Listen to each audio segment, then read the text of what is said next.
Hello there, and welcome to a new series that I'm going to make. It as, eh, God, English, not my strong suit, even though I'm good at it. Welcome to a new series that I am going to start called Deep Dive.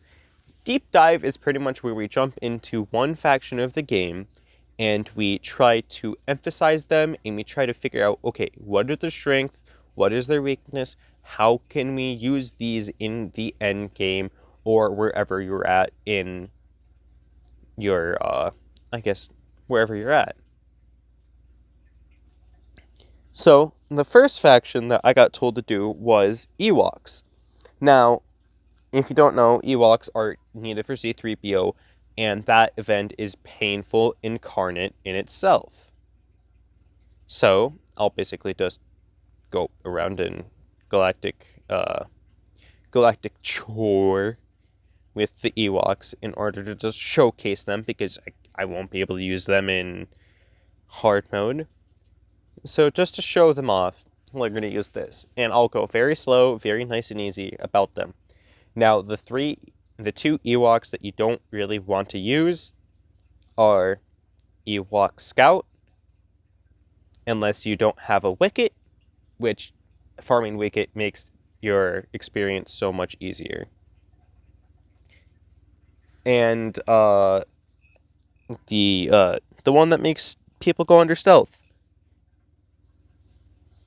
So the basic strategy with this team is hide the Elder and gain as much turn meter as humanly possible, with giving yourself enough buffs and putting debuffs on the entire enemy team to just try to make yourself outlast your opponent.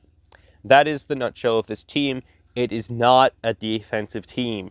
This is a team that you need to be using on offense, because when you have a timer on because people will bring the correct things to take down this team on offense.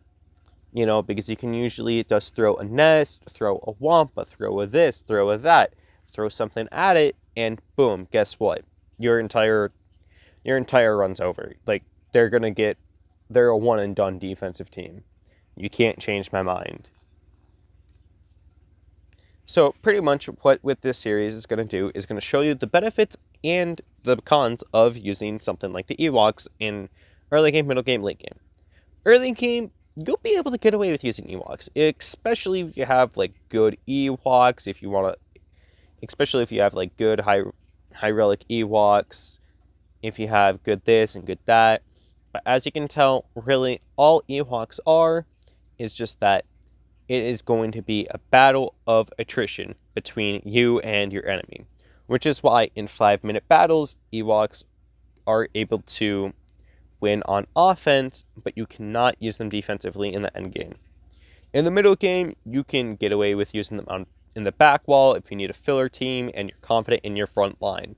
If you're not confident in your front line, do not use these. Use these on offense.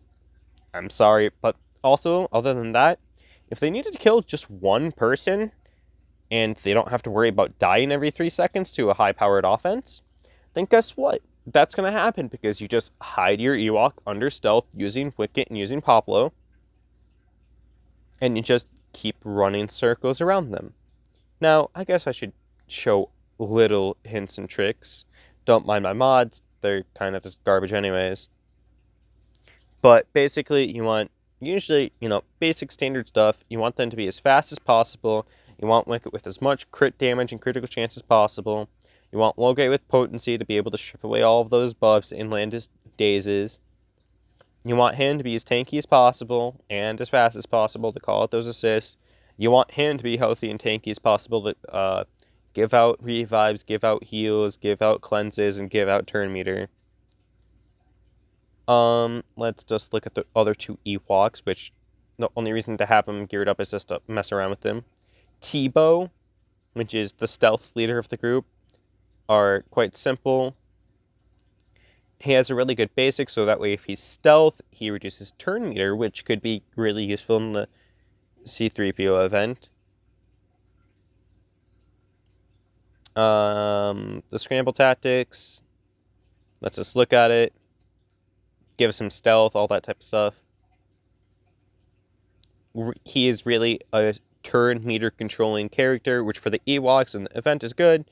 And then Ewok Scout, I said it as I did. He's literally just a replacement for Wicket, who is literally just there for the damage. And I'm going to try to keep this one brief. This is a team that is okay at best, and at worst, they're a top 20 team. Like, I know there's not a lot of teams in the Galaxy of Heroes right now, but like you gotta keep it where it is, and you gotta take note of the teams that are gonna be here a lot, and you gotta respect your Galactic Legends. You gotta respect your legendary units. This team is a team for requisitions, pretty much just made to milk money, which I thought that event was really good. It was a hard challenge. I hate that I have to gear up my Ewoks to gear 11, but like I said, now I got a good offensive team to use as kind of just a backup, and that's quite as simple as it is. Ewoks are a backup / cleanup offensive team to go out and use. There is no other way to really describe it, and besides that, that is all. I hope you guys have enjoyed this video. A nice short one to digest with the Ewoks because they are good for what they need to do. They are good for the event they are needed. But other than that, they don't really have many uses. However, you can't use them in Geonosis territory battles because, I mean, come on. You need any team that you can get. And if they're high enough relics, I'm pretty sure you can see some success. And then that just comes into the point of the game where like, I have nothing else to do. Might as well gear up Ewoks. But yeah, that's what I think about it. It's wonky. It's fun. Ewoks are a fun team to play around with too at times. So anyways, hope you liked the video. I'll be doing another deep dive video next. See ya.